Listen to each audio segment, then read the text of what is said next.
It was the kind of evening that makes you think everything is fine. The sun was low and orange. The road curved through the edge of a small forest. Michael Hayes drove his black SUV with a steady hand. He was 38, sharp in business, careful in life, a single dad who planned everything. In the back seat, his 5-year-old daughter, Emma, hummed a little ballet tune, feet swinging, pink tutu still sparkling from class. Home was 10 minutes away. Dinner was in his head. Bath time, a bedtime story, lights out. Then he saw flame. At first it looked like a campfire deep in the trees. Then he noticed the smoke, thick and black, rolling across the sky. Michael eased off the gas. The smoke wasn't in the trees. It was on the shoulder down in the ditch. He tapped the brakes. Emma stopped humming. "Daddy?" He pulled onto the gravel. "Door's locked, sweetheart. Stay here, don't unbuckle. Look at me." She nodded, big eyes, brave because he was steady. Heat hit him like a wall the second he opened his door. The silver sedan in the ditch was bent like a toy someone had crushed in one hand. Flames crawled from under the hood and licked the windshield. Gasoline stung his nose. He jogged down the slope, hand up to shield his face, and leaned to the driver's window. The glass was spider-cracked, but mostly there. He cupped his hands, peered in, and his mind went blank for a heartbeat. A woman in a ruined white dress was strapped in the seat. Not just strapped, chained. A thick iron chain wrapped across her chest and around the steering wheel.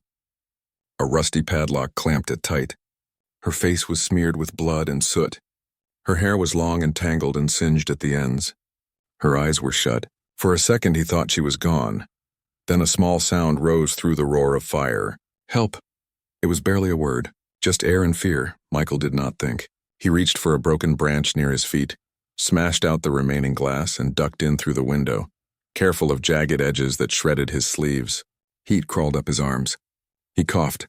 "Stay with me. I've got you." The lock was rough and old. The chain had been welded to a loop bolted under the column. He dug for his pocket knife and sawed at the strap on her wrist to free one hand. The flames ticked forward, a slow animal coming for the soft hem of the dress. "Don't let them take me back," she whispered, eyes opening just long enough for him to see green irises filled with terror. The word stabbed him. "They'll kill me." "Not today," he said, voice hoarse. He braced one foot against the doorsill, grabbed the chain and pulled. It didn't give. He shifted, grabbed lower and heaved. Something in the weld popped with a scream of metal. He shoved both arms under her shoulders, feeling the shake in his own, and dragged as the fire reached for them. For a split second, the dress brushed flame. He yanked harder. They tipped out together, hit wet grass, rolled. He threw himself over her body. A breath later, the dashboard blew. A heavy boom that shook the ditch and painted the trees with sparks. A wave of hot air punched him in the back. He lay still, breathing ash, hearing his heart, hearing Emma scream, "Daddy!" from the SUV, sirens in the distance. He lifted his head. The woman's lips trembled. Breath came shallow. He smudged soot from her cheek with his knuckles. "You're safe," he lied softly, because sometimes lies are bridges to truth. "I've got you." Everything after that blurred. The ER lights were cold and bright. Nurses spoke in quick lines. A doctor called out numbers. Her dress smelled like burnt plastic and salt. They cut it away. They cleaned and wrapped and checked. A detective with a square jaw asked Michael the same questions twice, and then slower the third time. "You don't know her name?" Michael shook his head. "No phone, no ID? Anything?" "Nothing," Michael said, "except a chain and a lock." The detective scratched something on a pad, looked at the nurse, and spoke the words Michael had already thought. Trafficking. Forced marriage. A ring. It wasn't a car accident. It was a crime scene carried by fire. By midnight, the waiting room filled with people from a different wreck on the freeway. The hospital admin was tired and kind in the way you get when you've been on your feet for 18 hours. "She's stable," she told Michael, "but we can't keep her for long. No ID, no insurance, no family yet. You brought her in. If you're willing to watch her for a day or two while we get social services looped in, take her home?"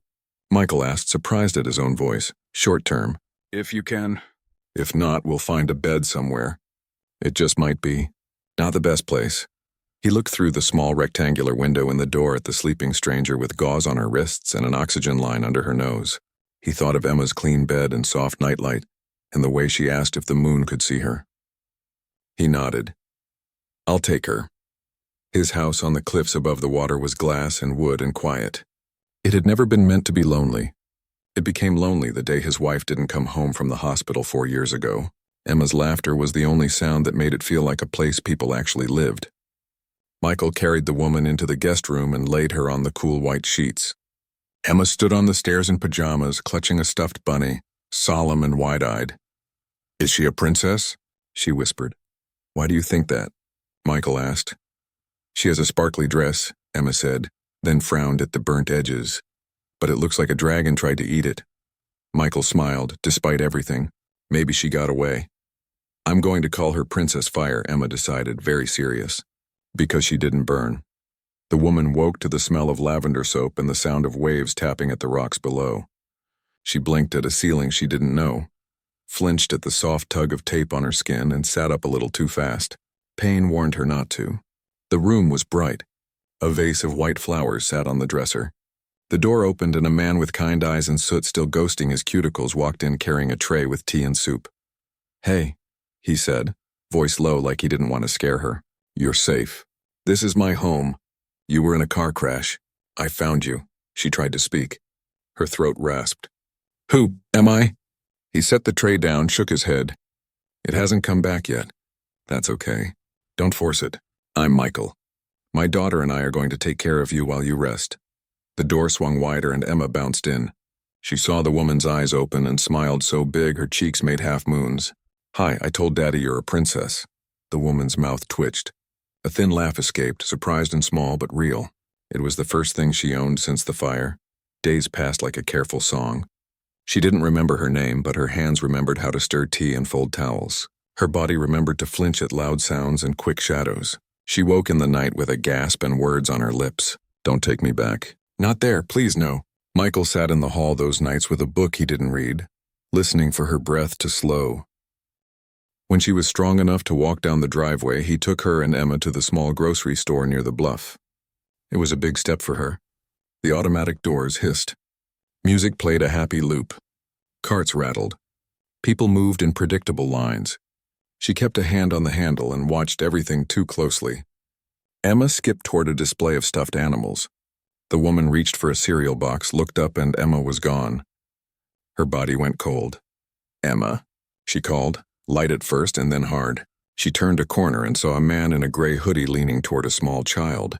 Her vision tunneled. In her head, doors slammed. Voices spoke a language she didn't know. Her mouth opened and she screamed, "Get away from her!" The man jerked back, eyes wide. He held a sample cup with a tiny spoon. He was just an employee. She didn't see that. She saw a locked room and a smile that had no soul in it. Her knees gave out. She sank to the tile and could not stop shaking. Emma ran into her arms, crying because she saw fear, and fear is contagious. Michael found them there and went to his knees and pulled both of them close. "She's here," he whispered over and over, to them and to himself. "She's right here. We're safe." That night, after Emma fell asleep with her bunny under her chin, the woman sat by the big window that looked out at the water. Rain ticked the glass. Michael sat beside her without speaking. She set her chin on her knees and said softly, "I don't know who I was, but I know what happened to me." He waited. "There was a house," she said. "Not a home. A compound. Guards outside. Doors locked from the other side. They took our passports. They taught us how to walk and smile and lower our eyes. They called it training." She swallowed. "They sold us." She looked at her wrists like she could still feel iron there. Her voice fell to a whisper. "My name is Sophia." The name hung in the air like something fragile and finally found. Michael nodded. "Sophia," he repeated, making it solid. "Thank you for telling me." He had already hired a private investigator. He already knew pieces that he wished he didn't. A custom dress ordered through a boutique that never asked questions. A fake buyer name.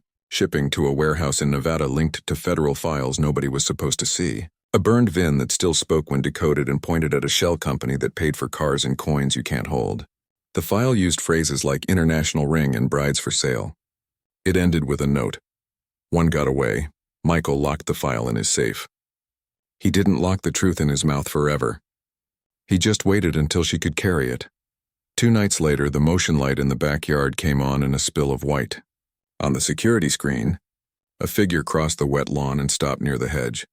Tall, broad, hood up, watching. Michael took the handgun out of the lockbox at the front closet and stepped outside, slow and careful. Rain soaked his hair, his shirt, his shoes. "Hey!" he shouted into the wind. The head snapped toward him, then the man ran fast and silent, vaulted the low fence and vanished into the dark brush. Michael followed to the edge of the slope and stopped. The ocean breathed below. Somewhere in the trees a branch cracked. He stood there long enough to feel the chill in his bones and the anger behind his ribs. He came back in and found Sophia barefoot in the foyer holding Emma, who was awake and confused. "What happened?" she asked. "Someone was out there," Michael said, and in his voice was the steady promise of a man who had already decided something. "They're gone, and they will not take you." The days after that felt like the house was bracing itself like a ship in a storm. Locks checked, alarms armed, phone numbers exchanged with agents in offices where the lights never go off. Sophia changed too. It wasn't fear that moved through her. It was clarity. She sat at the kitchen table, fingers flat on the wood, and said, "I remember names. I remember faces. I remember how to get to that place from the highway and the smell of the stairwell paint. If I testify, if I show them what I know, they can burn this down." Michael met her eyes. "Then we do it, smart, quiet, with people who can help." They started. They fed information into the right hands. Calls were made. Warrants built. A plan began to take shape. Wait, watch, strike once. It would take time, the kind of time that wears on nerves. Meanwhile, life kept making small demands. Shoes to tie, a lunch to pack, a song in the car. On a bright morning that pretended to be normal, Michael drove Emma to ballet with Sophia in the passenger seat, humming the same little tune Emma loved.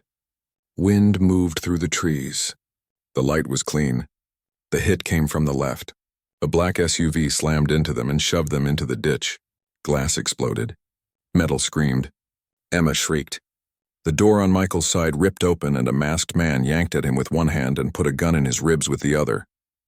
Michael reached for the glove box, got hammered in the side with the butt of the pistol, saw white. "Take the girl," the other man yelled, reaching into the back. Sophia threw herself between Emma and the reaching hands and dug her fingers into cloth and skin, and something deeper that kept her alive this long. "Run," she shouted at Emma. "Run to the trees." Emma tumbled out the opposite door, little legs pumping, rabbit clenched in her fist. One attacker chased her. Sophia chased him. She hit him at the knees. They fell together in a roll of dirt and grass. She clawed at his mask until it ripped and slammed her elbow into his face again, until he moaned and went limp. Tires screamed. Michael had managed to slam their own SUV forward just enough to throw the second man off balance. It was messy and fast and full of the kind of luck you only get if you've already decided to fight. They locked all the doors at home and made the call. Agents arrived in minutes that felt like hours. Michael's side bloomed with pain. Sophia cleaned the cut with steady hands that shook after she was done. "I can't keep running," she said, voice quiet but sharp. "Then we end it," Michael answered. The estate in the hills outside Monterey did not look like a prison. That was the point. It had gates and guards and art on the walls and the kind of silence money buys when it wants to hide what it does. Sophia walked up the steps in a white dress that looked like the ghost of the one they tried to chain her in. Under the fabric, a wire lay flat against her skin near her collarbone. Agents waited in vans on the road. Michael wore black and a headset and a look that said he would walk through fire again if he had to. When the heavy doors opened, Darius stood there in a suit the color of oil. His smile said he liked games. "Look who came home," he said softly. "I expected scars, not steel." Sophia gave him her hand because she had to move closer to close the trap. He guided her through a bright hall under chandeliers that glittered like ice. She saw the things that gave the place away if you knew how to look. A door with scuff marks where it had been kicked from the inside. A camera pointed down at a corridor where no one should need a camera. A guard who looked at the floor when he walked past a closed room. She kept her face smooth. "You cost me," Darius said in a private lounge that smelled like too many expensive things. "You embarrassed me." "That is dangerous, I had to think," she said. "I understand now." "I know what I am." "And what is that?" he asked. "Useful," she said, and smiled like a blade. "If you don't believe me, test me." Outside, Michael said into the mic, "Go." The gates opened like they'd been waiting to. Men in body armor moved like shadows through hedges. The front guards went down without a shot. Inside, alarms screamed and boots pounded marble. Sophia grabbed a fire extinguisher, slammed it into a lock on a bedroom door, and it broke with a scream. Two girls looked at her with eyes that had forgotten how to hope. "Go," Sophia whispered. "Help is here, run." She hit another lock, another door, yelled down a stairwell, "Out! Follow the lights, now." Darius caught her wrist in the hall. The smile was gone. The gun was out. "You think I didn't plan for this?" he hissed. "You are property." She twisted free and punched him in the mouth. He stumbled, shock turning to rage. "That's for every girl you sold," she said. He raised the gun. She froze because there was nowhere to move. Bored, the shot cracked the air. Pain blew his breath out. He hit the floor hard. Sophia screamed his name and dropped beside him, hands useless against blood. Agents swarmed the hall. Darius hit the ground with 2 men on him and more coming. The noise of orders swallowed his curse. Michael tried to smile. "Dress looks better this time," he whispered, words fraying at the edges. "Why would you do that?" She asked, face hot with tears.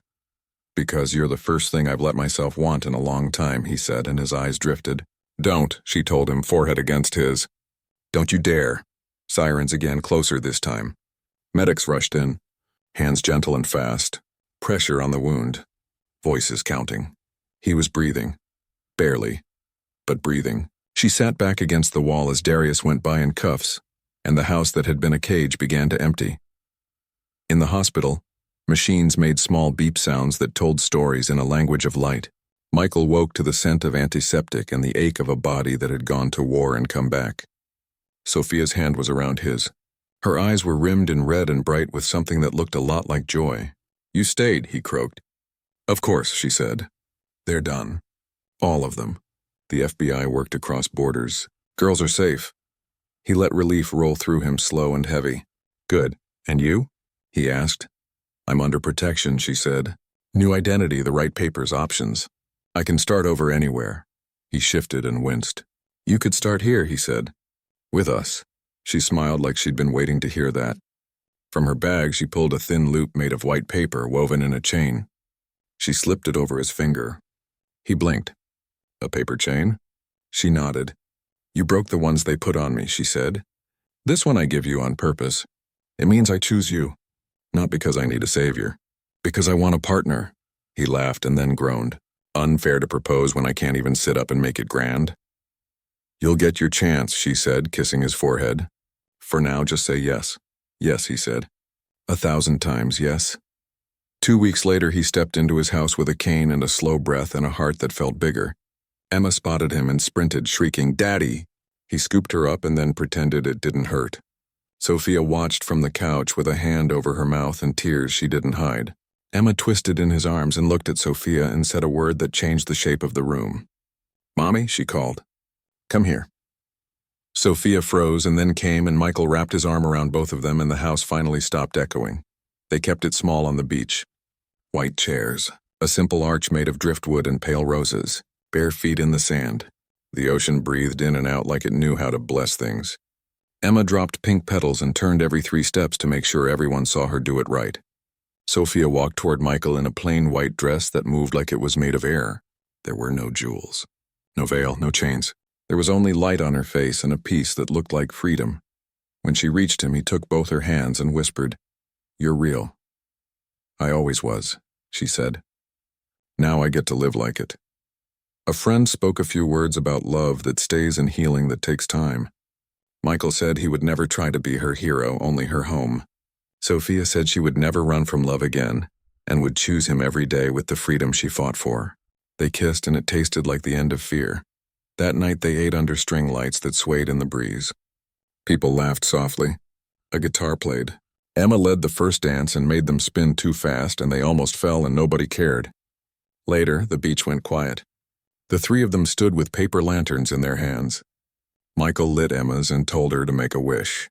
She shut her eyes tight and whispered something to no one in particular, and let the lantern go. It rose into the dark and glowed like a small moon. Sophia lit hers and held it for a long time before she released it. Then she took Michael's hand. "This is the life I choose," she said, looking at him and then down at Emma, who tucked herself under Sophia's arm like she had always fit there. "I'm not chained. I'm not a thing to be owned. I choose this. I choose you. I choose us. Michael didn't answer with words. He pulled them close. Their lanterns rose and joined a sky full of little moving stars, each one a prayer or a promise or just light for the sake of light. Waves whispered on the shore. The wind smelled like salt and wildflowers. Somewhere far out, a boat blinked its own slow language. The night settled like a blanket over a story that had started in fire and ended here, in the kind of quiet that means you made it. But endings are just doorways. In the morning, Emma would ask if dragons are real, and Michael would say no, and Sophia would say sometimes, but they're smaller than you think, and all three would laugh. They would make coffee and pancakes. They would take a picture and send it to no one important and everyone that matters. They would build a bookshelf and argue about where to put it. They would watch a storm roll in and not feel afraid. Sophia would sit by the window and feel the soft tug where her scars used to ache when she thought about locked rooms. She would touch the paper chain on Michael's finger and think how strange it is that something weak on its own can be strong if you choose it every day. She would remember a girl who had no name and no voice, and she would not forget her. But she would not be her anymore. And if a stranger asked her once, years later, what saved her, she would say a man who stopped his car and a child who called her a princess and a promise she made to herself when the flames were inches away. If I get out, I will live. Not just survive, live. Some stories begin with fire because it is the only thing hot enough to burn away what needs to go. The rest is light and hands that hold and a home that finally feels like one.